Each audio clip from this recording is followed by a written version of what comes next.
And now joining us to discuss the JD Vance's visit to Budapest and upcoming Hungarian parliamentary elections is Roland Freudenstein, co-founder of Brussels Freedom Hub. Hello, and thank you so much for joining us on World News Tonight. Good evening, and thanks for having me. Good evening. Yes, JD Vance visited Budapest today to meet with Viktor Orbán and throw in his endorsement for the upcoming elections on Sunday. Based on what we saw today, will this help Viktor Orbán? No. To be a little bit more specific, I really don't think that the current US administration, especially President Trump personally, and also JD Vance, are popular figures, even in Hungary, which for 16 years had a majority of voters that supported Viktor Orbán. So these are two different things. I think, almost whichever European country you take, Trump and Vance, who is not a likable guy, by the way, are profoundly unpopular. So, this was a long answer to saying that, no, this is not going to help Viktor Orbán. And it smacks of desperation, I must say. Yes, indeed. It seems like MAGA's losing its luster here in Europe after a little over a year after Donald Trump being elected. Well, what does Washington and Trump and the Trump administration have to gain by getting Orbán reelected? Well, I think he has been in so many ways a model for the MAGA movement, especially the think tanks and the spin doctors behind the Project 2025, which was a blueprint for what Trump is now doing to the US administration, centralizing power, like basically putting out of action checks and balances, and developing soft ways of prosecuting the opposition. And all this has been scripted in a way by Viktor Orbán and his way of centralizing power, disabling checks and balances, subordinating media, fighting civil society in Hungary. So, that's the most important reason why Donald Trump likes Viktor Orbán. He is a model. Second, Orbán weakens the European Union. I mean, it's funny that the US is now saying that Europeans cannot decide, complaining about Europeans not being able to find a common line and so on, for example, in the Iran war. Well, one of the essential factors of preventing Europe agreeing on strategic issues is the constant vetoing by Viktor Orbán, most prominently displayed in the case of assistance to Ukraine, not just financial.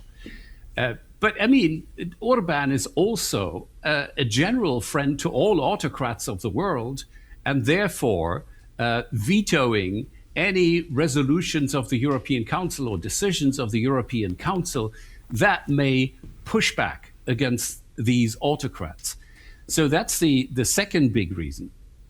And the third one is that Orbán seems to be one of the nationalist, I would say nativist forces in European politics that the US administration has chosen to be their best friends. And this refers to the AfD party in Germany, it refers to Nigel Farage in Britain, it refers to Giorgia Meloni in Italy.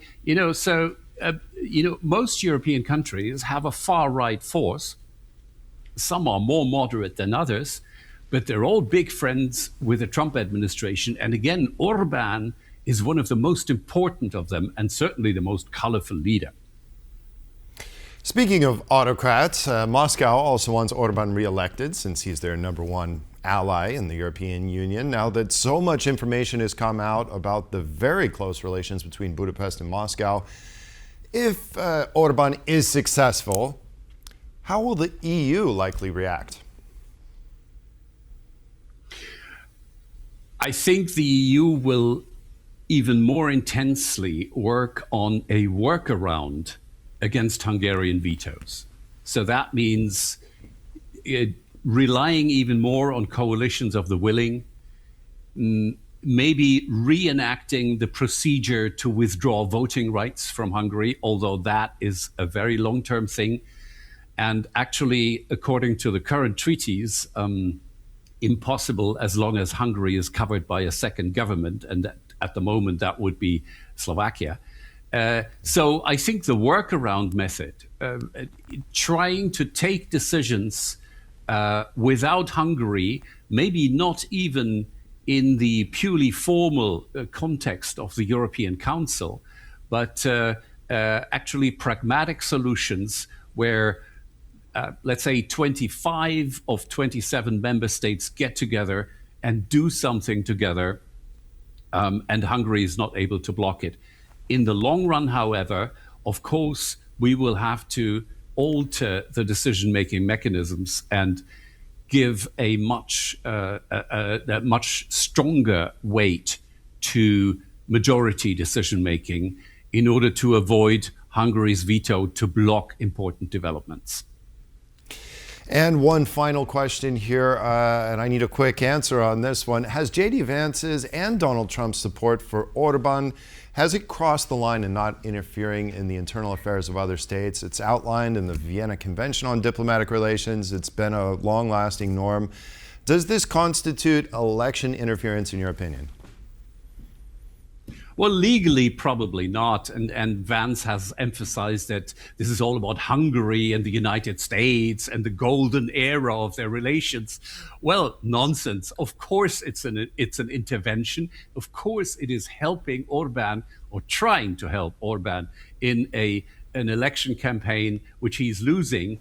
And therefore, morally or politically, of course, this is intervening in somebody else's affairs, and it's weakening the European Union. That's what it's for. But it won't succeed. Yes, and hopefully it doesn't become a sign of the times. Roland Freudenstein, co-founder of the Brussels Freedom Hub, thank you so much for joining us tonight. Thank you. And that concludes this edition of World News Tonight. Thanks for joining us. Have a wonderful evening, and we'll see you next time. Good night.